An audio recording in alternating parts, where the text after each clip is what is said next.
Extraction complete. Warning. You've disavowed the division, and our hawk gets rogue.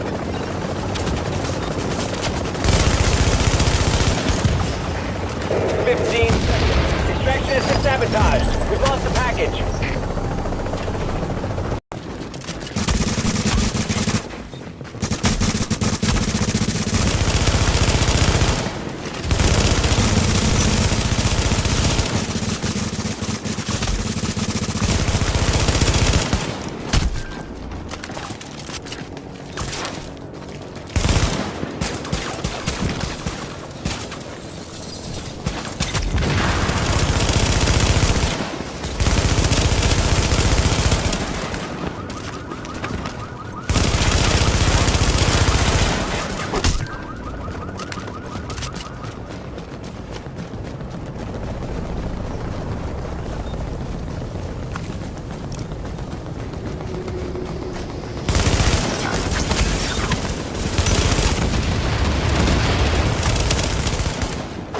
If you want to clear your manhunt, reach the indicated location.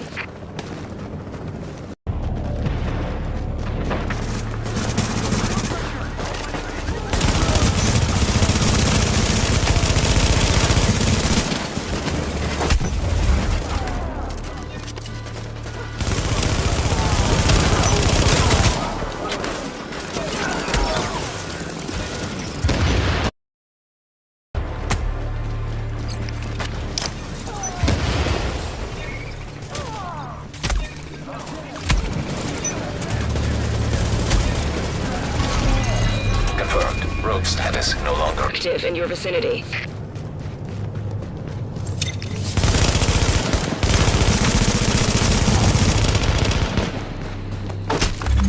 Rogue agent down.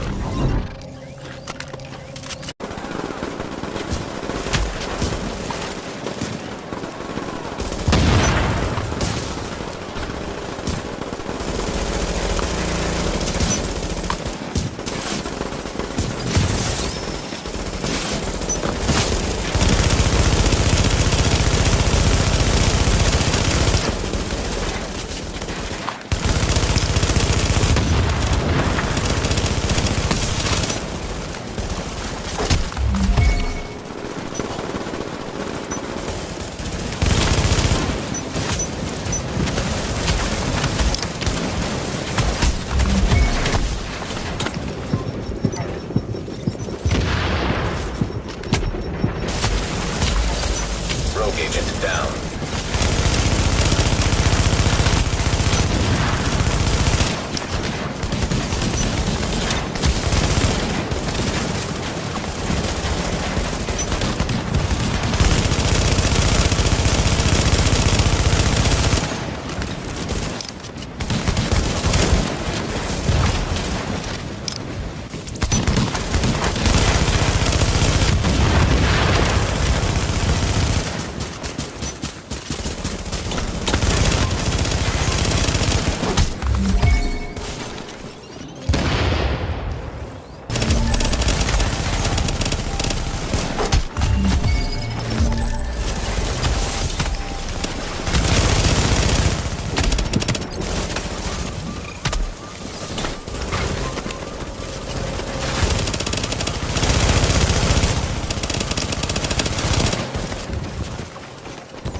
Rogue agent down. Yeah.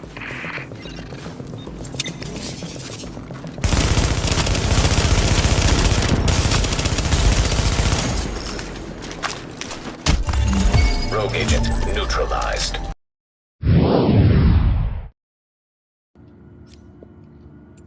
Hey guys, I'm Clint Flair Woo, and I'm back once again with another Division build video. I've had a little bit of a break from the Division. Simple reason is I wanted to sit back, relax, and then kick off the Division 2 Private Beta last Thursday. Put some time, hours, energy into that, just to see where and how we can build in the Division 2. I thoroughly enjoyed it, and I hope to give a impressions or a final thought video in the next few days, but I wanted the dust to settle and relax and chill out, because there's plenty of videos on YouTube currently that will talk about their impressions and what they feel about the Division 2. Some sad, some happy. I've got mixed feelings, however, we'll talk about that in the next few days. But today I'm going to bring you my awesome Pred-Shee build, which, as you've seen in the gameplay, I have been rogue, and I do go rogue many times. There's a lot more videos I am rogue police, in all honesty, but today I'm all about rogue kicking ass. And my good pal Ross, Shoot the Rabbits, cheers mate for jumping on board and taking on numerous players and kicking their ass. Guys, take a look at this. This is my Pred-Shee build for 1.8.3. Guys, I'm running with a house. The house is the weapon to have in this game, up close and personal. There's no better weapon for me, in my opinion. It's all about SMG, crit hit chance, crit hit damage. So I'm going to start with the weapons for one. So you should start with the gear, but we'll start with the weapons. Let's take a look at this. The house. It has 21.4k base damage, 23% crit hit chance off the bat. This is fully optimized, and it has the talents Unforgiving. Missing health segments increase your damage. One missing segment plus 10%. Two missing segments plus 25%. So if you've got a full health bar, you will not activate any bonuses from this talent. However, once you start to lose health, you will start to generate extra damage percentages. So for example, missing one, you can get that 10%. If you're in that last segment of health, you will get 25% extra damage, which will absolutely kick ass given the bonuses from this build and how I've got it run and obviously put together. So Unforgiving works exceptionally well with most builds and perfectly for this one. Secondly is Deadly. Critical hit damage increased by 15%. That will give me an extra damage output, which is nice. And given this is a very crit build, you are built heavily into critic damage. This is really strong. Card counter, one half of the magazine does 20% increased damage. The half, which deals increased damage, flips after 15 seconds or when the magazine is empty. And in terms of attachments, it is crit hit chance, crit hit damage, accuracy and bit of reload speed on this weapon as well. Secondly, this is something I use on most of my builds. This is a tactical ACR. Why do we use this particular weapon? And it's simply because of the talents available. First talent is Predatory. Killing a target regenerates 35% of health over 20 seconds. This is first and foremost a PvP build. I don't use this in PvE, there's much better builds to use. However, this does a really heavy amount of damage. However, this is all about survivability, sustain, and making sure that you survive longer and get your skills back quicker. And this is what this weapon does for me. Now, I've opted for the tactical ACR because I like the stability on the weapon. It's a weapon that's never been nerfed or buffed. So you're in a good place already. You could, if you like, if you can use a lightweight, that's fine. You can use an LVO8, that's not a problem at all. However, I do like the tactical ACR. But I don't use this against players. I use this solely for NPCs, and you'll see why very shortly. So Predatory, getting a health kickback, which is nice. Second talent is Sustained. Killing a target increases your health by 6%. So given you got 35% back from Predatory, you got Sustained as well, so an extra 6%, which is that nice little extra kick, which is really good. But the creme de la creme is this, Determined. Killing a target reduces all skill cooldowns by 7.5%. That is your Tac Link, Survival Link, or Recovery Link, whatever you've opted to roll with. I opt for the Recovery Link. I do like that second life. So if that's used, if I get taken down, or again I activate this for any reason, I will switch to my tactical ACR and take down as many NPCs as possible to ensure, one, I've got the health kick from Predatory and Sustained, and two, my skills are back exceptionally quicker, which is key in PvP because you never know when you're going to get ganked, or you're going to find some rogues, or you're going to go rogue, and it's nice to have that recovery link, or even a survival link, or a attack link if you want, you know, and it works exceptionally well with this build. In terms of attachments, it's crit chance, crit damage, bit of headshot damage, and a little bit of stability and accuracy to top it off. Now Pred-Shee, they're the weapons. They're weapons. That's what I'm using. So let's take a look at Pred-Shee. What does this build do for me in the Dark Zone? And this is solely a DZ build. Don't use this in skirmish. If you are intending to use this in skirmish, ensure you switch out the gloves or the chest piece for something like Savage or Barrett's. Yeah. So this is a Dark Zone build. Let's take a look at the Ninja Bike backpack. That slots in with any equipped gear set item to fulfill a requirement towards unlocking a gear set's bonus. Can unlock bonuses from multiple sets simultaneously. Can unlock classified gear set bonuses. And the classified gear set bonuses are set bonus 5 and set bonus 6. So you can only go up to 4 with the Ninja Bike messenger bag. I'm rolling with 3-piece bandages, you can see, which is the gloves, the mask, and the chest piece. And what does that do for the build? That gives me the 4th piece. Set bonus 2 is 20% looted DZ funds. Set bonus 3 is 10% damage to targets out of cover. Set bonus 4 is while rogue, all ammo is completely refilled every 30 seconds. Damage taken from non-rogue players reduced by 10%. While not rogue, damage to rogue players is increased by 10%. This bonus is increased to 20% for 10 minutes after being killed by a rogue, which is really, really good. So either way, if you're chasing rogues, if you're the guy that's rogue, you're gonna get that damage reduction and you're gonna get that damage output. So you're in a good place, whatever the weather, whatever you choose to play in PvP. Me, predominantly, I'm chasing rogues. However, I do like to go rogue sometimes. Depends. I like being naughty and bringing out the bad guy in me. It's got to be done sometimes. Go mountain hunt, get as high as you can, and take on as many players as you can. It's very satisfying to complete a manhunt. So this Banshee is a really strong 4-set bonus. So make sure with this build you have Banshee attached. I'm rolling 2 pieces of Predator's Mark, and what does that do for the build? That gives me set bonus 2, which is 10% reload speed. Set bonus 3 is 8% assault rifle damage and 8% SMG damage. Now we'll go through the gear. We'll start from the top. We'll start with the chest piece. It is rolled into stamina with health, EDR, ammo capacity. And the mods, they are stamina critical chance and stamina health. Onto the mask, it is stamina with critical chance, blind, death resistance. Ideal scenario would be burn resistance, but I'll take that. I'm happy with what I've got. Onto the knee pads, they are stamina with health, shock resistance, disrupt resistance, and bleed resistance, which is nice. And the mods, firearms health and support station healing speed mod.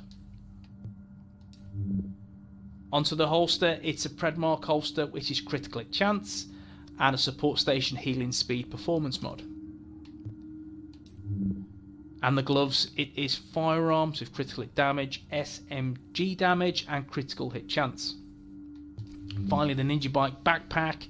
This is critical hit damage, ammo capacity, firearms health, and 2 support station healing speed mods. Now we've gone through the weapons, you've seen what the weapons do. Now look at the overall stats: 6k firearms, 7k stamina, 3k electronics. It's 432,965 primary firepower. Don't worry about that, that's inflated because of the house. This hits exceptionally well because of the bonuses on the gear and the weapon as well. This is the best SMG in slot, and definitely have Unforgiving Deadly. I find it works better for me. Responsive Deadly is a good option, or Unforgiving Responsive, again another good option. Personally I prefer Unforgiving and Deadly. Toughness 550k, really, really good. That makes you slightly tanky, so it's a good place to be. 7k stamina, and again, you can deal with, even with 6k firearms, a lot of damage because of the bonuses from the gear and the house. So it makes you slightly tanky and dealing a lot of damage as well. And 88k skill power, and that is just the generic norm for most builds nowadays. We take a look at the character sheet and where we're looking stat wise. Critical chance 48%, which is prime time location. That's exactly where I want to be, because I have precision as a talent equipped on my gear. So what that will do for the build, that will give me an extra 12.5% critical hit chance per headshot for 10 seconds, and an extra 25% critical hit damage for 10 seconds. That is per headshot as well. So I'm going to be max critic chance and 145% critical damage, which is really, really good. And again, that just delivers that damage output. And the way you've got to look at things as well, if you're killed by a rogue player, you have that 20% buff for 10 minutes. And then you have this build, you have this critic chance and crit damage, really good place. Really, really good place. You could get your crit damage another 10% higher quite easily. However, health is a better option value-wise on your knee pads than critical hit damage. So this is, for me, the best way to roll with this build. No damage to elites, no health on kill, no enemy armor damage. This is not a PvE build. Don't use this in PvE. This is great just to take down NPCs with your tactical ACR to recover your survival link or recovery link or your tac link. No skill haste. I don't need it simply because I have, again, the tactical ACR, so forget about skill haste. And so there's your survivability. There's 11% EDR, which does help against any Pred bleed. Bleed resistance 33, blind death 17, and disrupt and shock 33%. Now we go through the abilities shortly. Let's go through booster shot, again that's there just for the damage output. Again, a cooldown of 51 seconds, that's expected, I understand that, that's fine. It's just, again, when I was going to combat, I do flick the booster shot, and it's not gonna give me that health output. That's not the reason why I'm using this. I'm using it for the damage, for the extra DPS I can deal on players, which will give me that buff for 15 seconds. And then your support station, again, because I've got an extra 20% healing speed mods, which is on my gear, that gives me a nice little tick, given I have no electronics. That makes my healing come back a little bit quicker, which is nice. And obviously it's down longer, so I'm in a good place. And talents, I've been using this in a group, as you've seen in the footage. I've used it solo as well, but in a group, this is how I'd roll with it. Adrenaline, needed against Pred. It's a given. Make sure you have adrenaline attached. Helps you immensely. Critical save, another must-have talent. Combat medic in a group, you have to have this. Make sure that your teammates are staying alive longer as well. Keep those guys in the game. And as discussed, precision, headshot hostile to pulse them for 10 seconds. Extra bit of damage and DPS, why wouldn't you have this attached? If you are running solo, what I do, I remove critical save and I replace it with on the move, which makes me even more tankier. So this works really, really well. Pop a booster shot, make sure you've got that little buff for 10 seconds by taking down a red bar NPC. If you go into battle, you're going to have a real good tanky vibe about the build, and given the Pred bonuses and the Banshee bonuses, you're going to hit hard. So this works really well solo. In a group, combat medic. There you go, guys, there's the build. This is the DZ King for me. This is really, really good solo and in a group. You can deal an insane amount of damage and have that tankiness as well, which is good. I mean, by all means, go higher firearms, really go for it. However, I do like that 6k firearms and the 7k stamina. Keeps me alive longer, which means I can do more damage over time. This is a real good build, and I hope you use this in the DZ. If you do, let me know in the comment section. But if you've enjoyed this video, you know what to do. Drop a like, and if you want to see more Division content, builds, working up towards the Division 2, we're only a few weeks away. The open beta is now the 1st of March until the 4th of March. Make sure you play that and let me know how you get on. But guys, subscribe to the channel. I would love to deliver more excellent content for you guys. I'll see you soon in the DZ. Take it easy.